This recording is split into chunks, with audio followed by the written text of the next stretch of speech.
Hey everybody, so today's Motivational Monday is a direct response to a viewer who wanted to know what supplements she should be taking as she endeavors to go on a vegan diet.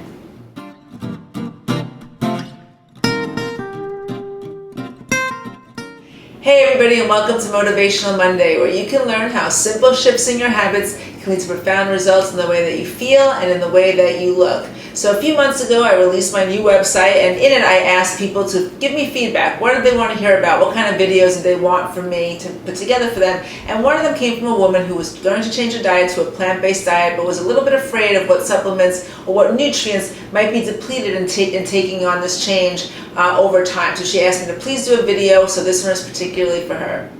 So if you take on a vegan diet in a very mindful and methodical way and make sure that you're getting plenty of plant-based, whole, rich, nutrient-dense foods, then that's fantastic. What you have to be careful about a vegan diet is to not just default to what's convenient only because it's vegan. So one challenge that a lot of people face is that they end up eating a lot of bread and pasta and things like that because it's vegan and they're allowed to. But to be a healthy vegan, you really want to create a lot of variety in your diet. You want to have lots of plant-based foods in there, so lots of vegetables and beans and grains and things like that, so that you're not depleting yourself nutritionally in any way. But even if you go about it super mindfully, there are key nutrients that are just deficient in a vegan diet that you have to be careful of supplementing either through the right foods or some supplementation or a combination of both.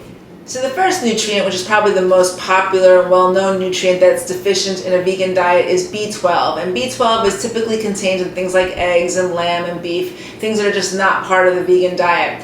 B12 is really important because it's responsible for your brain health and central nervous system health and a whole host of cognitive functions. So you really want to make sure that you're getting adequate amounts. There are two kinds of B12 supplementation that you can take in. One is called Methylcobalamin and the other one is called Cyanocobalamin. The Methylcobalamin is the one that I prefer. However, you have to take higher doses of the Methylcobalamin to get the equivalent of what the Cyanocobalamin is. So ideally what you should do is have your levels checked and then supplement accordingly. I've seen plenty of vegans that just take B12 every single day habitually at high doses, and then their blood work comes back and they have extraordinarily high B12 levels. So you want to make sure you're doing what's right for you. Because on the other hand, there are vegans that just supplement sporadically thinking that they're being very methodical and religious about it, and then they're totally deficient. So do go to your doctor, have your blood test done, and then supplement accordingly. If you want to try the Methylcobalamin, which like I said is my favorite, then you want to think about that you're probably going to need somewhere between 1,000 and 2,000 micrograms. And you also want to make sure that you're getting a tablet that you're either chewing or you're dissolving sublingually. If you just throw B12 in your body and swallow it, you're going to get about 60% destruction in the gut, and which means that you're only going to really get the benefit of 40% of that nutrient. So a sublingual supplementation will be best. But like always, when it comes to supplementation, you want to talk to your qualified healthcare professional and find out what supplement might be right for you based on your medical history and background. So the second nutrient that's really important is vitamin D, which most people get from eating dairy products that's fortified with vitamin D. So if you don't eat dairy or you're a vegan, then that's something you really want to take a look at, because vitamin D has been shown to be super important for your immune function, for the prevention of certain cancers, for mood health, just a whole host of issues. So you definitely want to make sure that you have adequate levels in your body. And like always, the best way to know that is to have blood work taken.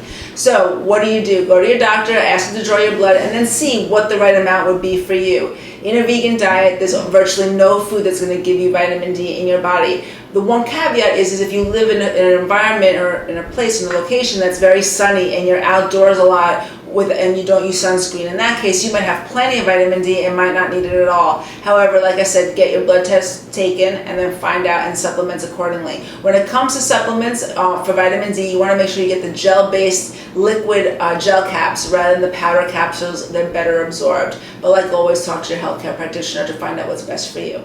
The third nutrient that you want to think about making sure you get adequate amounts of is iodine. Iodine is super important for a healthy thyroid function, so you don't want to neglect it. The way most people get their iodine is through iodized salt or through dairy products. But in a vegan diet, it's actually super easy to supplement iodine with other foods. So the prominent food would be sea vegetables. So any kind of seaweed would be great. So you can make sushi with the seaweed wraps, or you can make seaweed salad, but that would be a fantastic way to get your iodine needs met. Another thing you can do is get iodine in liquid form and just do like every few days, just do a patch on like your belly, whatever, just draw a patch, a circle, fill it in at bedtime, and the next day it'll disappear, and that's how you can absorb some as well. But that one especially, if you have a thyroid issue or anything like that, or on any medication, you should talk to your healthcare practitioner to find out if supplementing iodine is even necessary for you and in what way they would recommend it.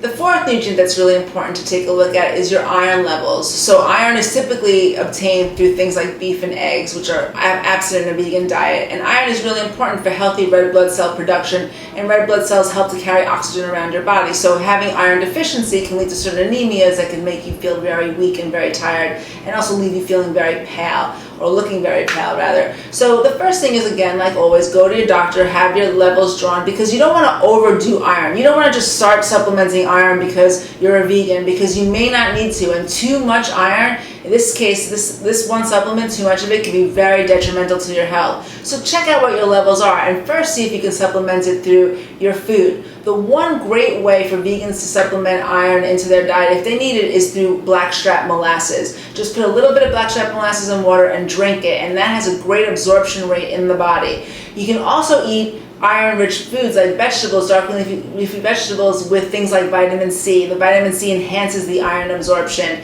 If you need to supplement, you should talk to your healthcare practitioner, because iron supplements have been shown to really upset the stomach and also cause constipation and other issues in the GI. So you want to find out what's right for you and then supplement accordingly. But again, like always, get that blood test drawn. Don't just supplement, especially that one, on your own.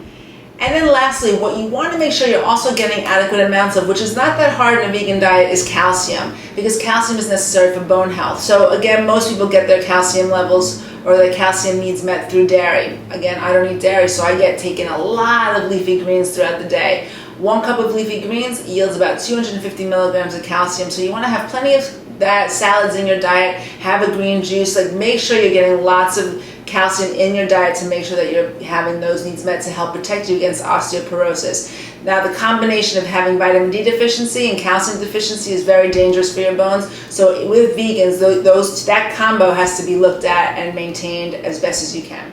So now I want to hear from you. Are you a vegan? And if so, how do you manage the potential of developing these nutritional deficiencies? Do you do it through diet alone, or do you take supplements, or do you do a combination? Please let me know in the comments below.